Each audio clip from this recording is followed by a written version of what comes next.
अभी हम लोग ने जो इनपुट आउट है जिसे निवेश और निर्गम कहा जाता है, इसके निर्देश को जाने, टिप्स को जाने।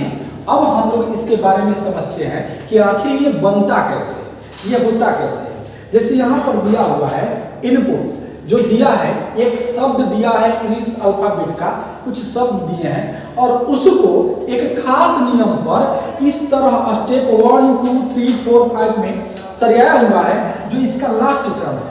अब इसी रास्ते को अनुसरण करते हुए आपको उपयुक्त चरणों के आधार पर नीचे दिए गए प्रत्येक प्रश्न में इनपुट के उपयुक्त चरण का पता लगाएं। यानी यहाँ पर इनपुट दिया हुआ है, इनपुट आ जाओ अंदर, इनपुट दिया हुआ है और इसको, इस इनपुट को इसी के अकॉर्डिंग, इस नियम के अकॉर्डिंग हमें इसको सरियाना है। भाई देखिए यहाँ पर एमबी लगता है, इसलिए हमने इस कार्य को पहले ही करके रखा है, लेकिन आप लोग को मैं जरूर बताऊंगा, जरूर समझाऊंगा कि आखिर ये हुआ कैसे। तो इसको समझने के लिए आपको यहाँ चलना होगा। आइए चलते हैं। जैसे मैं देखूं तो ये कहा गया है कि इनपुट ये दिया हुआ है इस तरह से अव्यवस्थित क्रम में, और यहाँ डीप दिया है, लेकिन इसका स्टेप 1 में आंसर हो गया है, आंसर हो गया है। तो आप यहाँ रियलाइज करो कि पहला लेटर क्या है भाई, ए है। और किसी भी इनपुट में क्या घटित हो रहा है इसको पता करने के लिए ना आप स्टेप 1 को देख लीजिए और स्टेप वाला लास्ट जो है उसको देखिए। आप किसी भी इनपुट में क्या चरण चल रहा है, क्या उसके नियम चल रहे हैं, ये इसके पहले भाग और अंतिम भाग से पता चलता है। पहला वाला भाग क्यों? क्योंकि शुरू कहां से हो रहा है, आपको पता ही नहीं चलेगा कि शुरू कहां से हो रहा है, तो आप कैसे डील करिएगा। तो यहां से देखिए ये टर्म शुरू हुआ है और जब हम पहला वाला देख रहे हैं तो पता चल रहा है कि ए आ गया है।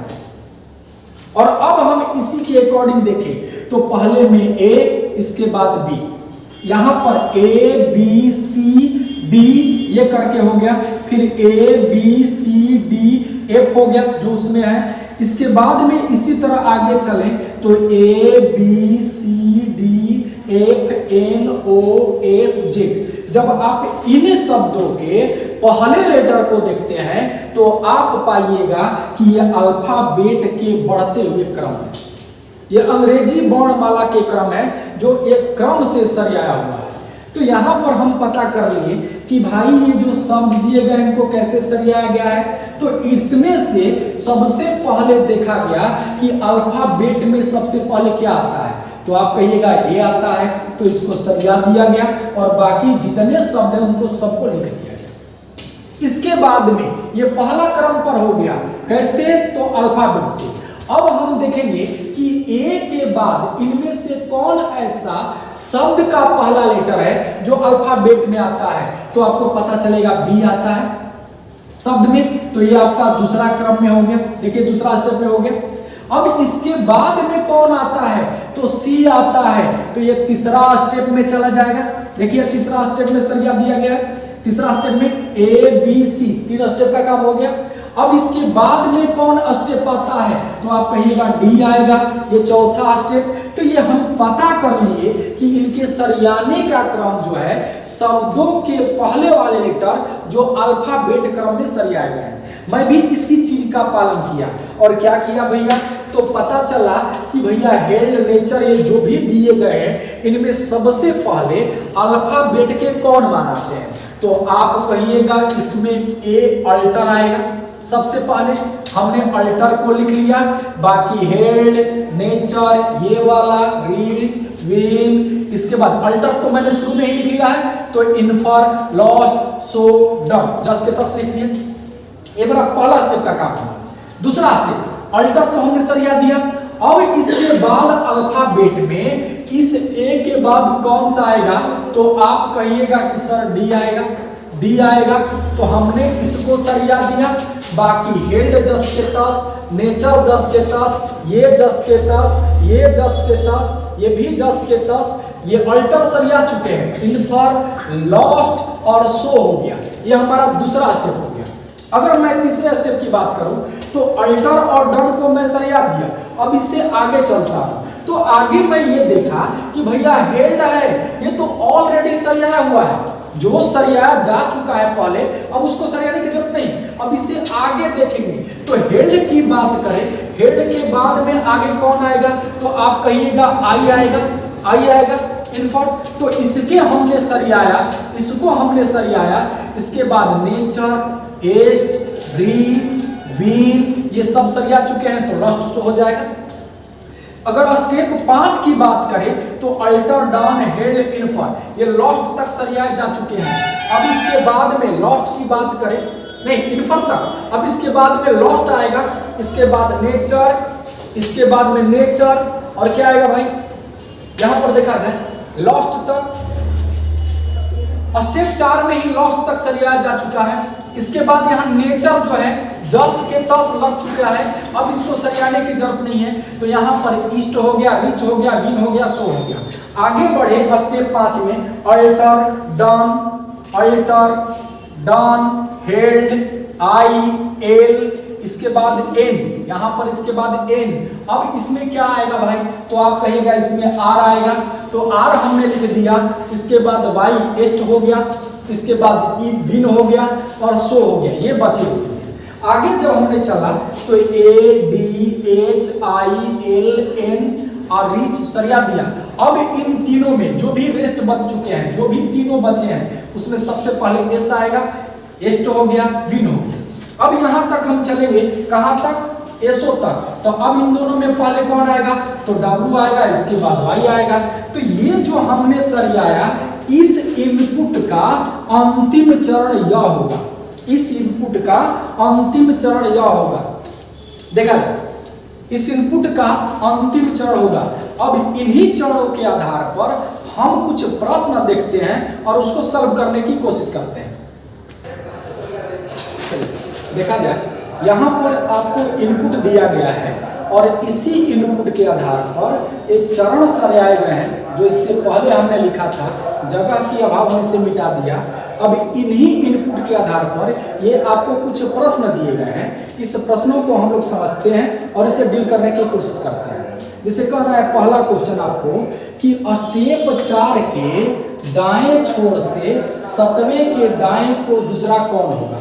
आपके पास विकल्प भी मौजूद है, विकल्प भी दिया गया है। चलिए हम लोग इसको देखते हैं। मैं इसको यहाँ पर बना रहा हूँ, सॉल्व कर रहा हूँ, आप लोग देखिएगा।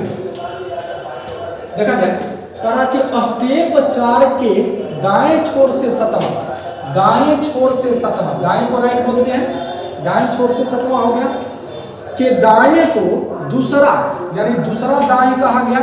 तो दूसरा दाएं है, राइट राइट घटता है, घटेगा तो कितना होगा, 5 राइट, यानी हमको 5 राइट वाला मान चाहिए। और किस स्टेप का, तो चौथा स्टेप। तो ये तो पहला, दूसरा, तीसरा, चौथा, चौथा स्टेप में आपको 5 राइट वाला मान चाहिए। तो चलिए चलते हैं, 1, 2, 3, 4, 5, क्या मिला भैया, नेचर मिला।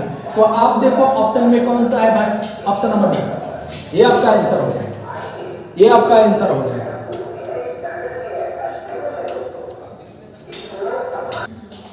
चलिए दूसरा क्वेश्चन देखा जाए, पर स्टेप 2 में इन्फर का स्थान कौन सा होगा। तो आपको स्टेप 2 पकड़ना होगा।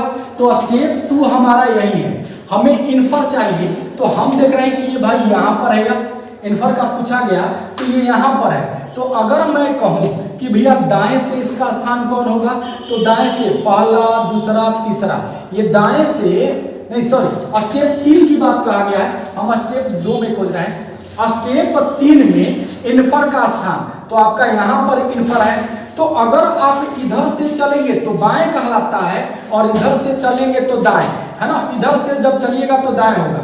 तो अगर इधर से बाएं देखें, 1, 2, 3, 4, यानी बाएं से 4 स्थान पर।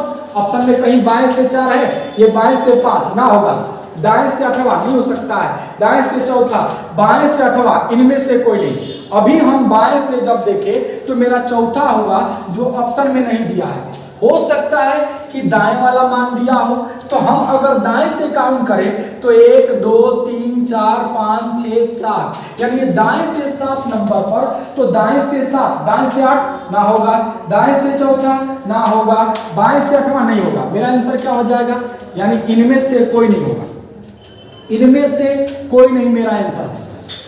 ये आपका दूसरा होगा। अब चलिए तीसरा क्वेश्चन देखते हैं। कह रहा कि व्यवस्था को पूरा करने के लिए कितने चरणों को जरूरत पड़ेगी। तो यहाँ पर देखिए ये इनपुट एक व्यवस्था है और हम लोगों ने इसको पूरा किया तो हमें कितने चरणों की आवश्यकता पड़ी भाई, स्टेप 7, यानी 7 चरणों की जरूरत पड़ी। इसी तरह चौथा क्वेश्चन, स्टेप 4 के दाएं से तीसरा शब्द कौन होगा। चलिए स्टेप 4 में चलते हैं, 1 2 3 4। कर स्टेप 4 के दाएं से तीसरा शब्द, तो इधर से चलेंगे तो बाएं, इधर से चलेंगे तो दाएं, पहला दूसरा तीसरा कौन सा शब्द हो रहा है भैया, रिच हो रहा है। तो हमारे ऑप्शन में रिच कहाँ है भैया, option number B, option number B. अगला क्वेश्चन कहा गया जिसका मैं विकल्प नहीं लिखा हूं, कहा कि दिए गए इनपुट के लिए स्टेप 6 है, दिए गए इनपुट के लिए स्टेप 6 कौन होगा।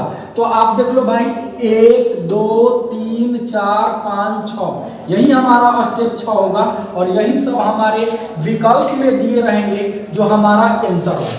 तो ये 5 नंबर का हुआ, आप इसको देख लीजिए, समझ लीजिए। इसका अगला भाग हम लोग अगले क्लास में पढ़ते हैं। इतना ही तक, जय हिंद।